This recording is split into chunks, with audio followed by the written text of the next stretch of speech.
Bom dia, nós somos alunas da 2-3.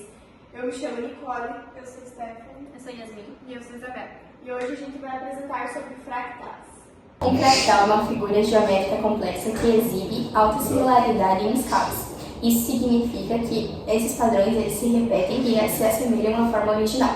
Independente da ampliação, ela sempre vai ser a mesma imagem.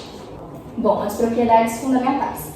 A alta similaridade. Suas partes contêm uma réplica da forma total. Isso pode ser observado em diferentes escalas, onde o padrão se repete infinitamente. Um exemplo é a curva de Koch, que ela, mesmo sendo criada diversas vezes, ela sempre vai ser um padrão, no caso, ela sempre vai repetir a mesma forma original. Complexidade infinita. Mesmo que um fractal seja simples, ele pode apresentar uma complexidade infinita. Aumentar o nível de zoom de um fractal sempre aparecem novos detalhes. E a dimensão não inteira. Eles têm dimensões fracionadas, o que significa que a sua complexidade não pode ser facilmente descrita usando a geometria tradicional.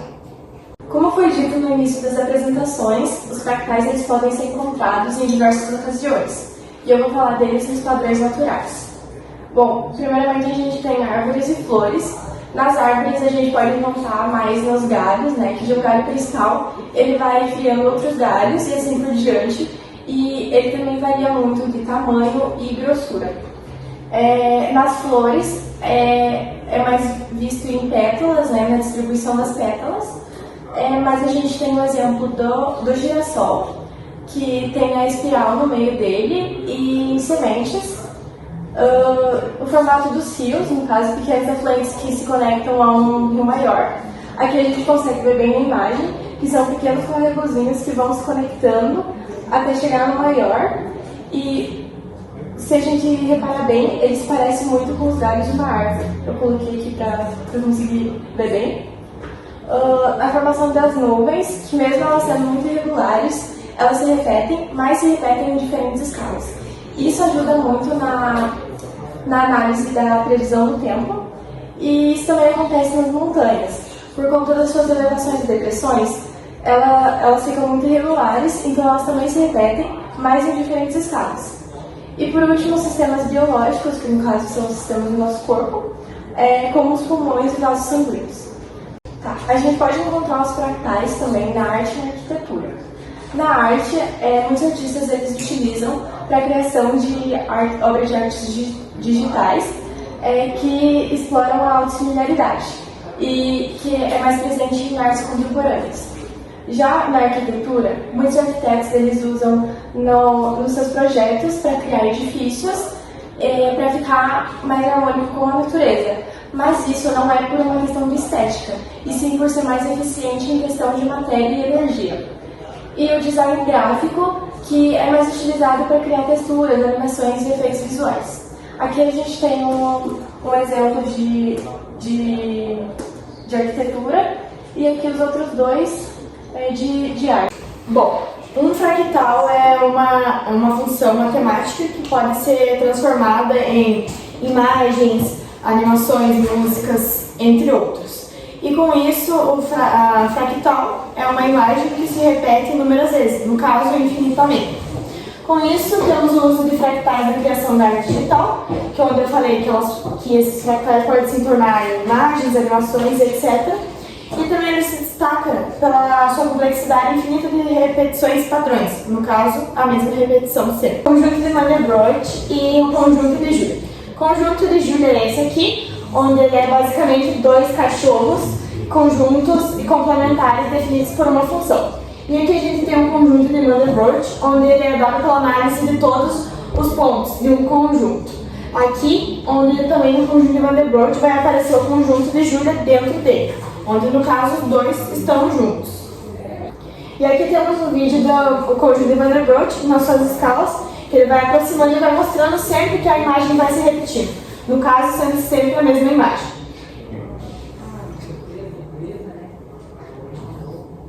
Aqui aparece o conjunto de Julia, quando eu tinha falado que ele está incluído no conjunto de Mandelbrot.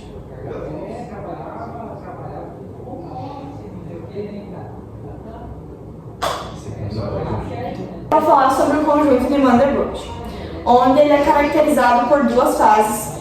Na sua primeira, ele tem a real e a imaginária.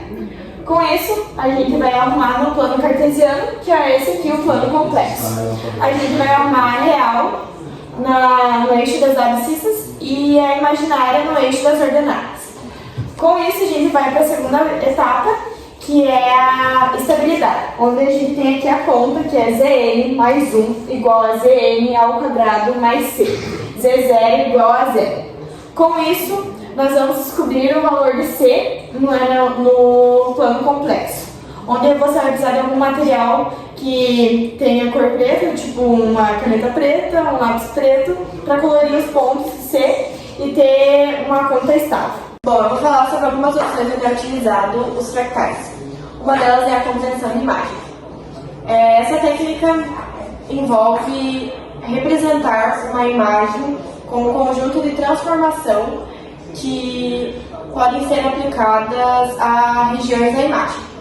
Isso é utilizado em imagens com padrões repetitivos, pois resulta a taxas de compreensão mais altas do que métodos mais tradicionais. Outro exemplo é a simulação em computação gráfica, que é utilizada para criar paisagens e fenômenos naturais realistas. Técnicas como o algoritmo de Berlim e o uso de fractais de Lindenmayer permitem a geração de texturas, terrenos, vegetação e outros elementos naturais com um aspecto mais orgânico e menos artificial. Bom, agora a gente vai começar sobre as questões. Questão número 1, que é a questão 171 da prova cinza do segundo dia do Enem 2012, segunda aplicação. Bom, uma maneira muito útil de se criar belas figuras decorativas utilizando a matemática é pelo processo de autossemelhança, uma força de se criar fractais. Informalmente, dizemos que uma figura é autossemelhante a partes dessa figura. São semelhantes a uma figura vista como um todo. Um exemplo clássico é o quarteto de Sperniski, criado por um processo recursivo descrito a seguir. Passo 1. Considere quadrados divididos em novos quadrados idênticos. Inicia-se o processo removendo o quadrado central. Que ele está falando esse aqui, que vai remover o quadrado central, restando 8 quadrados pretos. Passo 2. Repete-se o processo com cada um dos quadrados restantes, ou seja, divide-se cada um deles em 9 quadrados idênticos. E remove o quadrado central, deu 1, restando apenas os quadrados pretos. E o passo 3, repete-se o passo 2. Que aqui é a figura 3, que ele repetiu isso aqui 8 vezes e removeu o quadrado meio. Admita que esse processo seja executado 3 vezes, ou seja, divide-se cada um dos quadrados pretos na figura 3 em 9 quadrados idênticos e remove-se o quadrado central de cada um deles. O número de quadrados pretos restantes nesse momento é... Bom, agora vamos fazer a resolução do problema. Ali ele fala que tem 8 quadrados e tem que repetir esses 8 quadrados novamente. Então, nós vamos fazer 8 vezes 8, que vai dar 64. E agora, como a gente tem que repetir novamente, a gente vai fazer 64 vezes 8, que são aqueles 8 quadrados pretos que tem. E aqui a gente vai fazer. Aqui vai dar 32 e aqui 48, 51. Então vai dar 512, que é a letra B. O triângulo de Sierpinski é um fractal que pode ser construído removendo iterativamente triângulos menores de um triângulo equilátero. A cada iteração, 1/4 do triângulo original é removido. Sabendo que a razão da escala entre as cópias e o número de cópias geradas a cada iteração é 3, número de cópias, e 2, fator de escala, calcule a dimensão fractal do triângulo de Sierpinski. E a número 3, a curva de Koch é um fractal construído dividindo um segmento de linha em 3 partes iguais e constituindo o segmento central por 2 segmentos que formam um triângulo equilátero, sem a base. Suponha que o comprimento inicial do segmento seja 1. Após a primeira iteração, o comprimento total da curva aumenta para 4/3 do comprimento inicial. Sabendo que essa construção se repete indefinidamente, qual será o primeiro total da curva após indefinidas iterações? Agora a questão número 2. é D igual a LOGN dividido por LOGS, onde o N são os números de cópias e o S é o fator das escalas. E aqui, vamos para o segundo passo, que é D igual a LOG3 dividido por LOG2, que o N é o 3, que é o triângulo, é dividido em 3 cópias. E o S é o 2, que é o fator da escala, já que cada triângulo menor de 1,5 da altura e da largura do triângulo original, onde a resposta vai ser D igual a 0,4771 dividido por 0,3010, que vai dar 1,585. A resolução da questão 2 é a forma de Koch. Comprimento inicial igual a 1. A primeira iteração é L1 igual a 1 vezes 4 terços igual a 4 terços. Segunda iteração, L2 igual a L1 vezes 4 terços igual a 4 terços vezes 4 terços igual a 4 terços, entre parênteses, ao quadrado. Aqui, numerésima interação é Ln igual a 1 vezes 4 terços ao quadrado vezes n. Então, portanto, o comprimento total após infinitas interações é infinito.